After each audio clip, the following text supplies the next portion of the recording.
જય શ્રી કૃષ્ણ મિત્રો, સ્વાગત છે તમારું મિત્તલ વોઇસ ચેનલમાં।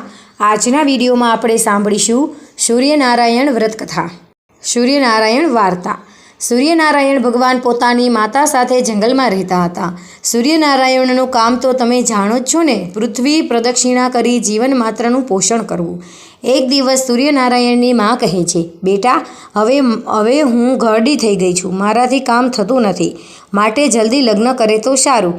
ત્યારે સૂર્યનારાયણ ભગવાને કહ્યું, આ જંગલમાં એક શ્રેણી છે, તેને રન્નાદે નામની દીકરી છે, તે મને પસંદ કરે છે, તું મારી સાથે તેની સગાઈ કરી આવજે। બીજા દિવસે સૂર્યનારાયણની માં રન્નાદે માતાજી પાસેથી સૂર્યનારાયણનું માગું લઈને ગયા અને કહ્યું કે તમારી દીકરીની સગાઈ મારા દીકરા સાથે કરો। ત્યારે રન્નાદેની માએ કહ્યું, ન તમારો દીકરો સવારે બહાર જાય અને સાંજે ઘરે આવે ત્યાં સુધી મારી દીકરી ભૂખી રહી શકે નહીં, તમારા પુત્ર માટે મારી દીકરીની સગાઈ નહીં કરું। ત્યારે રન્નાદેની માતાએ કહ્યું, તમારો દીકરો સવારે બહાર જાય અને સાંજે ઘરે આવે ત્યાં સુધી મારી દીકરી ભૂખી ન રહી શકે, તમારા પુત્ર સાથે મારી દીકરીની સગાઈ નહીં કરું। સાંજે સૂર્યનારાયણ ઘરે આવ્યા ત્યારે માએ બધી વાત કહી, એ તો નિરાશ બની ગયા। ત્યારે સૂર્યનારાયણ કહે છે કે ચિંતા ન કર, હું રન્નાદે સાથે જ પરણાવીશ।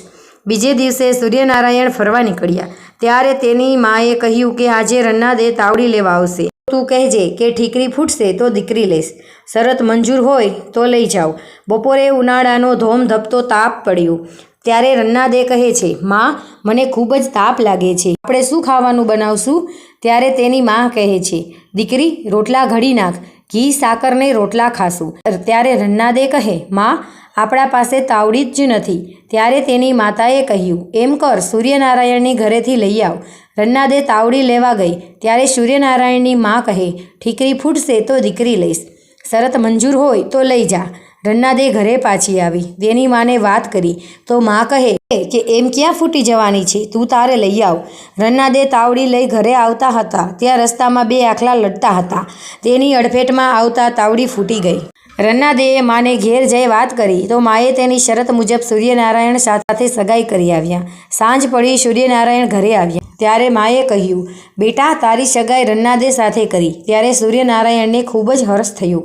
રન્નાદેના ઘરે જઈ સૂર્યનારાયણની માએ તેમને વાત કરી તો રન્નાદેની માએ કહ્યું કે એક દિવસમાં પારાથી બધી સગવડો કેવી રીતે થાય? ત્યારે સૂર્યનારાયણની માં કહે છે કે એ બધી જવાબદારી મારા સૂર્યનારાયણની છે। બીજે દિવસે સૂર્યનારાયણ પ્રદક્ષિણા કરવા નીકળી પડ્યા ત્યારે રન્નાદેની માનું છાપરું ઉડી ગયું, તેની જગ્યાએ સુંદર મહેલ થઈ ગયો અને ઘરમાં બધી જ સામગ્રી ભરાઈ ગઈ। બીજે દિવસે રન્નાદે અને સૂર્યનારાયણના ખૂબ જ ધામધૂમથી લગ્ન થયા। સૂર્યનારાયણ નિત્ય સવારે જઈ સાંજે આવીને જમે, તે પછી રન્નાદે જમે એટલે રન્નાદેનું શરીર સુકાવા લાગ્યું। એક દિવસ તેની માં કહે છે, બેટા તારું શરીર કેમ સુકાઈ જાય છે? રન્નાદે કહે કે સૂર્યનારાયણ સવારે જાય અને સાંજે આવે ત્યારે જમવા મળે। ત્યારે તેની માં કહે, તેમને કહેજે કે સાકરનું પાણી પીને જાય, પછી તને જમવામાં કાંઈ વાંધો નહીં। બીજે દિવસે સૂર્યનારાયણ ફરવા નીકળ્યા ત્યારે કહે કે આટલું સાકરનું પાણી પીને જાઓ। ત્યારે સૂર્યનારાયણે કહ્યું કે નવખંડ ધરતીમાં જીવ માત્રને ન જમાડું ત્યાં સુધી મારાથી પાણીએ ના પીવાય। એમ કહીને સૂર્યનારાયણ ચાલ્યા ગયા। રન્નાદેને વિચાર આવ્યો કે શું તે દરેક જીવને પૂરું કરતા હશે? આજ તો તેમની પરીક્ષા કરું। તેમણે એક કીડી પકડી દાબડીમાં પૂરી દીધી। સાંજે સૂર્યનારાયણ જમી રહ્યા ત્યારે કહે છે, તમે સર્વ જીવોનું પૂરું કર્યું? ત્યારે સૂર્યનારાયણ કહે છે, હા। ત્યારે રન્નાદે કહે છે કે ખોટી વાત। એમ કહી દાબડી ઉગાડી કીડી બતાવી ત્યારે પોતાના ચાંદલાના ચોખાનો દાણો દાબડીમાં પડ્યો હતો અને કીડી મોજથી ખાતી હતી। એ જોઈ રન્નાદે વિચારમાં પડી ગયા। ત્યારે સૂર્યનારાયણે કહ્યું કે તમે મારા ઉપર શંકા કરી, તેથી શ્રાપ આપું છું કે તમે ગમે તેટલું રાંધો તોય પૂરું નહીં થાય। એમ કહી જમવા બેઠા કે એક કોળિયો પોતાની માનો રાખ્યો અને એક કોળિયો રન્નાદે માટે રાખ્યો અને બધું જમીને ઊભા થઈ ગયા। બીજા દિવસે પડોશમાં વવાડ ચાલી। રન્નાદેએ પૂછ્યું કે બહેન તમે દરરોજ શા માટે લડો છો? પડોશણે કહ્યું, કોઈ મારા છાણા ચોરી જાય છે। સાંજ પડી સૂર્યનારાયણ આવ્યા ત્યારે રન્નાદે કહે, આપણા પાડોશમાં છાણા કોણ લઈ જતું હશે? સૂર્યનારાયણ કહે, થોડા બોલી લે છે અને હું બહુ બોલીને માથે પડે છે. બીજે દિવસે પાછો પડોશમાં ઝઘડો થયો. ત્યારે કહે છે કે દરરોજ શું કામ લડો છો? ત્યારે છાણા થોડા બોલી લઈ જાય છે. ત્યારે થોડા બોલી કહે કે તને કોણ કહ્યું? રન્નાદે કહે કે મને સૂર્યનારાયણે કહ્યું. એટલે પેલી બાઈએ સૂર્યનારાયણને ખૂબ જ ગાળો દીધી. સાંજે સૂર્યનારાયણ આવ્યા અને જમવાનું કહ્યું તો કહે, આજ મારે નથી જમવું. આજે ગાળો ખાઈને મારું પેટ ભરાઈ ગયું. ત્યારે રન્નાદેએ સૂર્યનારાયણની માફી માંગી. સૂર્યનારાયણે કહ્યું કે હવેથી આવી ભૂલ ના કરતા. એક દિવસ સૂર્યનારાયણ કહે, માં, તારું શરીર કેમ સુકાતું જાય છે? દીકરા, એક કોળિયો ખાઈએ છીએ એટલે શરીર સુકાઈ જાય છે. ત્યારે સૂર્યનારાયણ કહે કે તમે મારું વ્રત કરી, મારું વ્રત 6 મહિનાનું છે.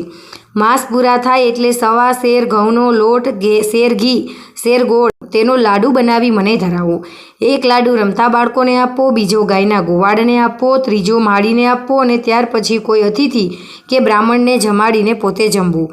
આ રીતે મારું વ્રત કરવાથી વ્રત કરનારની બધી ઈચ્છા પૂરી થાય છે.